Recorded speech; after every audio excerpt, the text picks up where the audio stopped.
I've been wanting cab lights for my 79 Suburban ever since the day I bought it. And to be honest, I'm not even afraid to drill into the roof.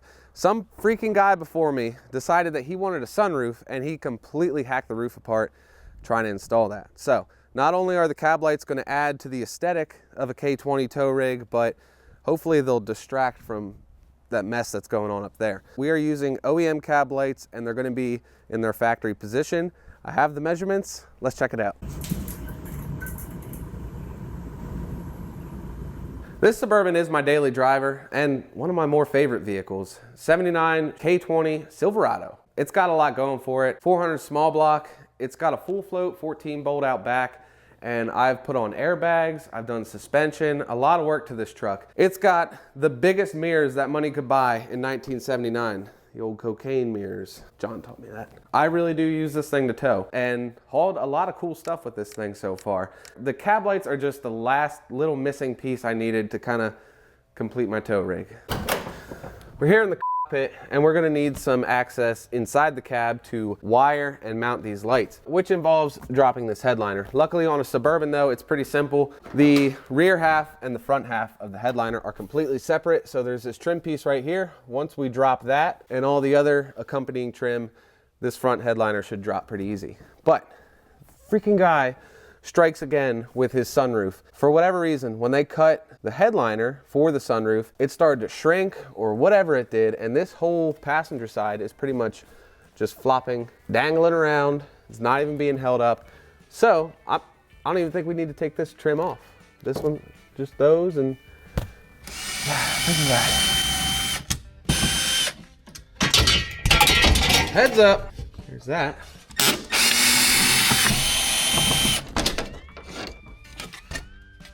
What is that for? CB? This freaking guy and his sunroof. Actually, visors can stay. It's one piece. Get on out of there! This actually doesn't work at the moment. That'd be kind of cool if we could figure that out. One I think the only thing holding the headliner in now is the stupid trim around the stupid sunroof. This one's stripped. Oh, that one's stripped too. What's gonna happen? This is being held on just by a little bit. So this sun visor will have to come out after all. So it is apparent that these strip screws are indeed gonna have to come out, which is like, what? That is completely round. We're drilling. That didn't go up to the top, did it? But it's not. There's one. This is supposed to be the easy part. Ooh. Did you get that? I'm gonna try something here. This sunroof has little clips. They look like quick disconnect kind of things. See if I can get this glass out of my way. Yeah, all right. Stay. Just a little teaser for you, what it might look like. Let's get our template together and do some drilling. Just never ceases to make me angry. Like, look how flimsy this top is because of the lack of structure there is now because of how much they removed. But anyway, I'm gonna find center. I got a good line of the center of the hood right here. So I'm gonna just try and eyeball it to start. And my eyeball mark is gonna be right there. Then I'm just gonna go from the edge of the drip rail and measure. So that strip of blue between the two silver lines ought to be center, 29 1/16. Oh yeah, all right. Now that we found center, I'm gonna be using a template that I made. I found 2 Squarebodies at 2 local shops. They were nice enough to let me poke around, take a bunch of measurements. I took a bunch of pictures with my phone and I made this template. I'll throw it up on the screen now.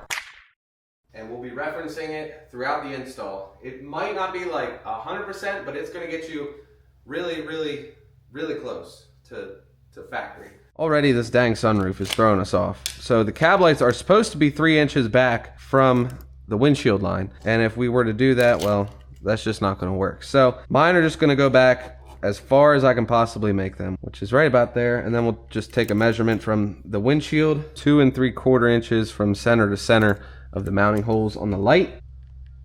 So that means 1 3/8 off center. Plop this on here and see if that looks right. And it does. Time to drill. I'll measure one more time. Okay. I measured twice, so good enough. Steady. It's an 1/8 inch, by the way. Oh, I just broke my drill bit. All right. Do I have another one of those? Crap. Oh, yeah. Yes, I do. Run some of these screws in. Test fit. Hey, that's pretty cool. I got one of them mounted, and real quick, I wanted to show you guys the brand of cap light that I got. This is the OEM style, and it's made by Truck Light. A little bit pricey, but they are made in America. 1313A is the part number if you need a set. The next measurement is mounting hole to mounting hole. Center to center is 3 inches. So I got that all marked out. 3 inches there, 3 inches there. And then we know that the spread is 2 3/4 inches. So I did that. And then on my truck specifically, the 3 1/4 from the windshield, I got transferred. Now I can drill 4 holes. Steady.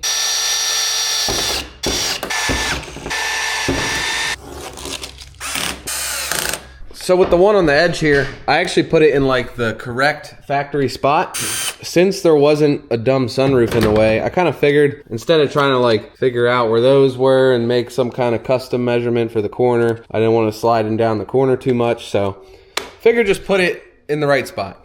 I guess that's the right move. But the measurements are a little bit weird. So you'll see on the template, there's somewhere around 15 inches from light to light. Not mounting hole to mounting hole, just light to light. And then mounting hole from the windshield, one of them is 5 inches and the other is 5.5 inches.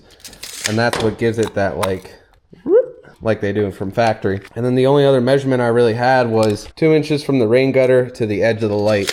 So once you triangulate all that, put some tape down, that's where it ends up. And then we'll do 5.5 here. Drilling in my cab.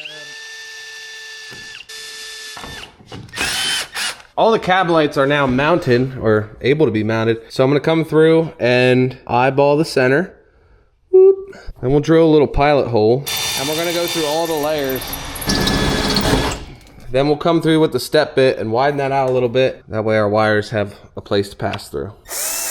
I guess I wasn't recording when I was doing the step bit footage, but I was using a 1/2 inch step bit and I got it from the top, and then I actually went to the underside and drilled a 1/2 inch hole from the bottom too. So now we have a spot for the wires to drop down in. Now we can permanently mount the cab lights, send the wire down through the 1/2 inch hole that we made.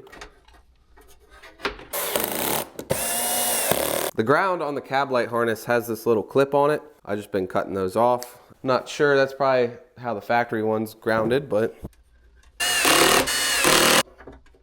both wires.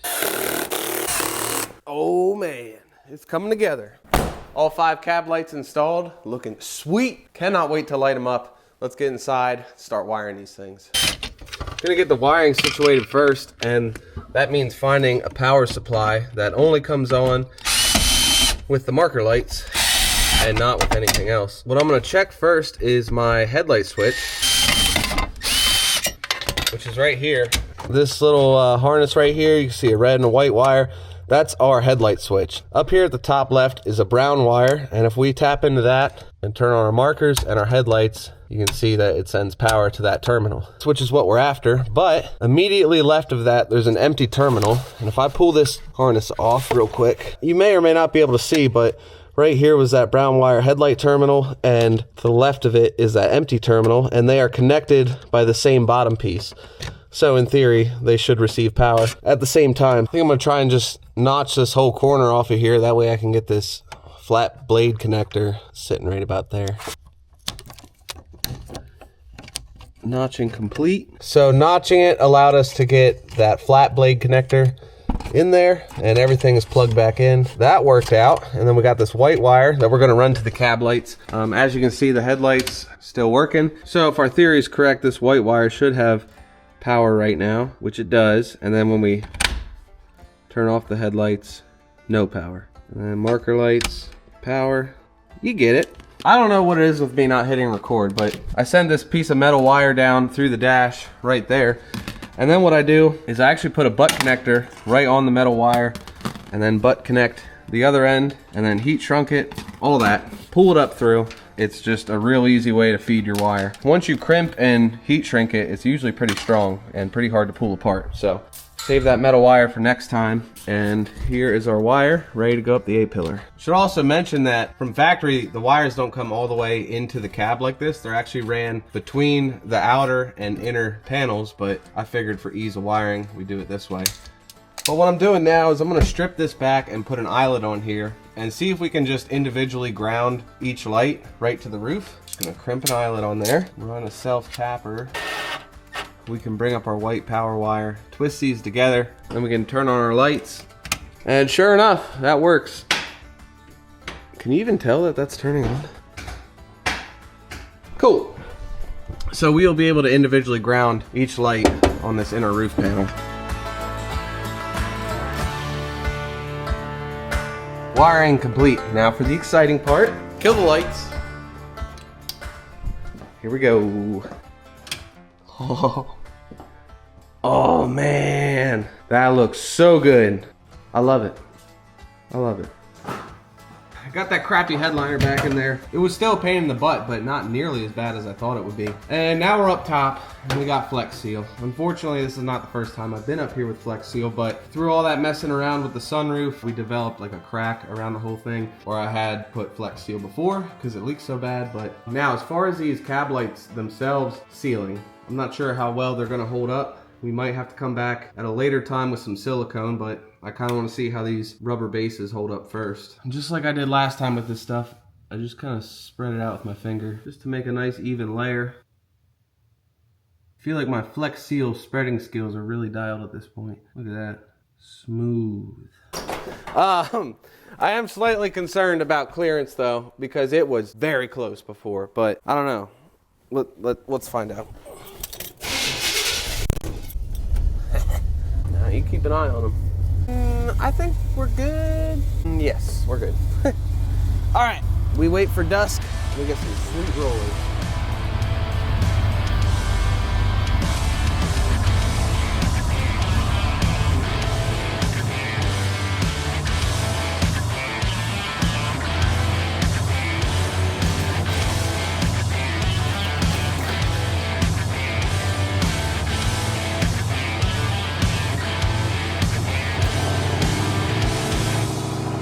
I added one more finishing detail. On these 79s and some other years, the turn signal lenses are actually clear. It's 73 or 74, the early square bodies. The turn signals are amber, and I figured that matched the cab lights a whole lot better. Just kind of go with the look, especially when the lights are off, everything matches. It's a small detail, but I think it kind of makes everything look better together. That is gonna wrap it up for this one, guys. Let me know what you think about the cab lights and the Suburban. Make sure you grab a screenshot of that template that I made if you're doing this yourself. I'll also have a link in the description for the Truck Light brand cab lights. Also, check out jeepandjimmy.com for some Squarebody merch. Take it easy. I'll see you in the next one.